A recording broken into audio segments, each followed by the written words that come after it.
Hello children, and welcome to your foundation activity today. So for our activity today, we're going to be doing a science experiment. Yay, how exciting. So we're going to be scientists and we're going to do a little experiment. But first, I want us to have a think back to this morning where I asked you to look at a special book called My Map Book. Now, in my map book, there were lots of different types of maps, weren't there? The little child that had done all these maps, there were maps on their face, a map of their face, a map of inside their tummy, there was a map of their family, a map of their pet dog, a map of their street, a map of their day. So lots of different ways of doing a map. There was a map of their bedroom as well, wasn't there? So we have maps on lots and lots of different things. Maps can be really detailed or they can be really simple. You could do your own map too. So they're really easy to do and you can have a go at doing your own map. But today I wanted to show you one of my maps because I want to have a look at the Arctic. So here's a map. It's a book called an atlas. Now an atlas just means a collection of maps, so lots of different maps. So this is an atlas of different maps of different parts of the world. Okay, so the first map we've got in here is a map of our Earth, where we live. So this is a map of our planet Earth. It's very big, isn't it? We've got lots of different parts on the map. Can you spot the Arctic on the map? Where do you think the Arctic is? Remember when we spoke about polar bears and I said where they live on our globe, on our map of Earth? They live at the top, right at the top here where it's icy and cold. So our map, our globe, our Earth is made up of different parts. Because it's so big, the parts of the map are split into continents. Can you say that, children? Can you say continents? That's right. Because our map is so big, it's split into 7 different continents. So we're going to have a quick look at the continents. One of the continents is here. The Americas, they are split up into North America and South America. So that's 2 continents already. North America and South America. 2 continents. Another one is Africa. Can you see how that looks like it's in the middle? We've got Africa, that's the 3rd continent. We've got Europe here. Now Europe is the continent that we live in. If I put that a little bit closer, can you see Europe? And here is the United Kingdom where we live. So that's the little island that we live on inside Europe, one of the continents. Then we've got Asia. It's lovely and warm over there. Asia.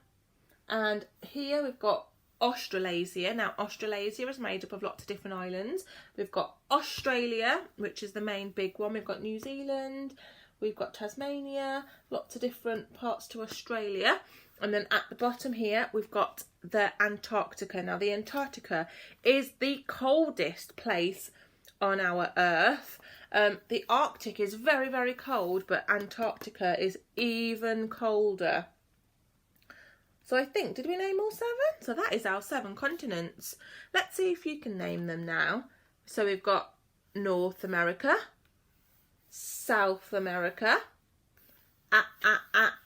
Africa, then where we live in Europe, another Asia, Australia or Australasia, and then the Antarctica. So those are our 7 continents. And we just split it up into 7 continents because it is just so big. And can you see how most of the Earth is covered in seas or oceans? Can you see all this blue water around all these islands, all these countries are seas and oceans. So it's more water than it is land, isn't it? Here's the Pacific Ocean. Here's the Indian Ocean, Atlantic Ocean.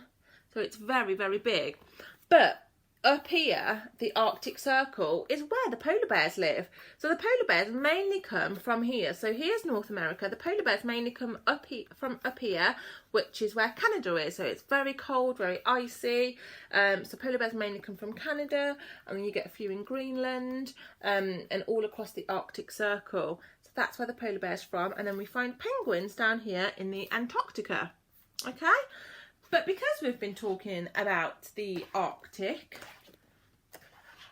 here's a closer look. Here's another map of, we've got these massive king crabs with their large bodies that fishermen catch because lots of people like to eat them. They're a delicacy. Okay, we've got the Arctic wolf in the Arctic, so lots of different things that the Arctic is well known for. And then over here at the bottom of the globe, we have the Antarctica. Okay, so it's a completely different place to the Arctic. One's at the top of our world, one's at the bottom of our world. But they're both very, very cold. And this one is a separate continent. This is a continent all on its own.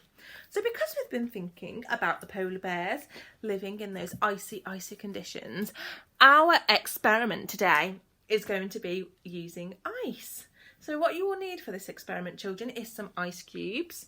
So you might want to make some this morning ready for your experiment this afternoon, or you might have some already in your freezer, so go and get yourself some ice cubes. And then you need some containers to try your experiments out in. So I've got 3 here. You might want to use 3, 4 or even 5 if you're feeling. I've got 3 containers. And then I want you to have a think about your materials. Okay, so I want you to have a think about materials that is going to keep your ice the coolest for the longest. So what materials do you think is going to stop those ice cubes from melting? Have a think, and then I want you to gather your materials. It could be anything around your house. Now I don't have that much materials or things I can use around my house, so I've just used some paper. So I've got some paper to put in one of my containers.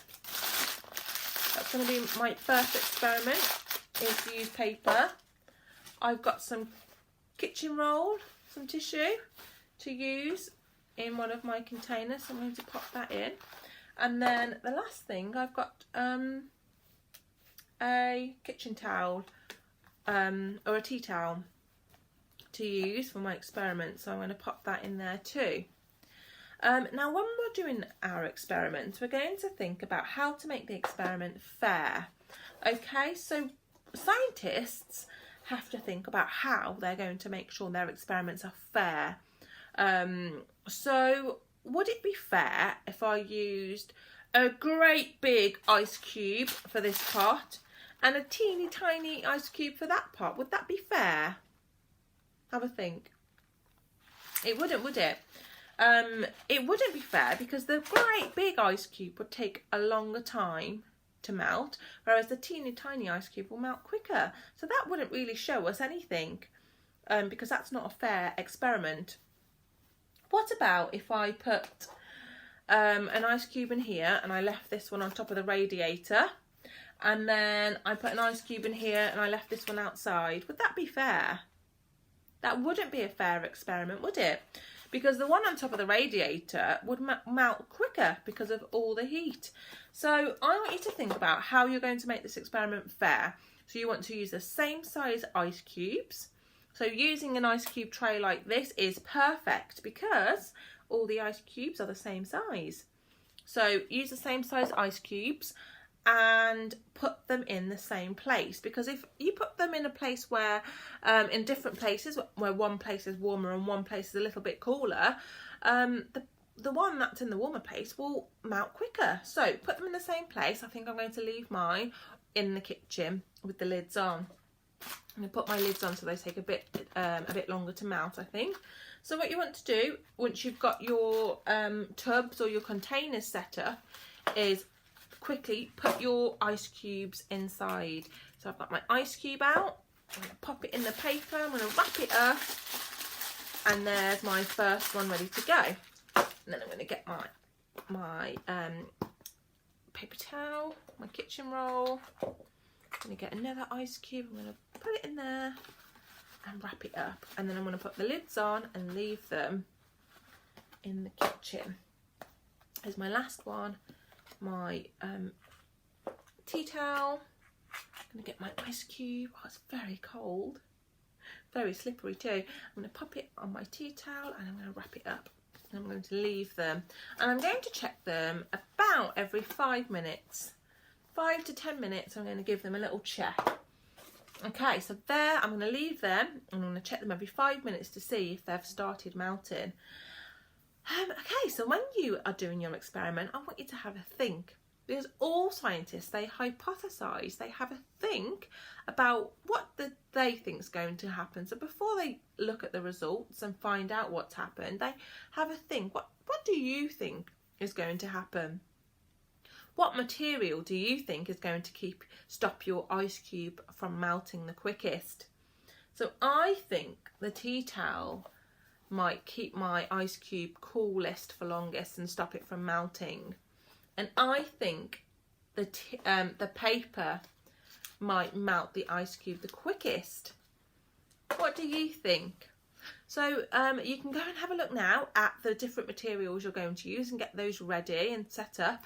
You might want to use paper and tissue and a tea towel like I did, or you might find something else. You might want to use a plastic carrier bag to wrap it in, or cling film, or you might want to use maybe some leaves or grass from outside. So you can use whatever you like as your materials, as long as you can have a guess, have a hypothesize, have a think about what you think is going to happen, and then start your experiment and see if you're right or if you've got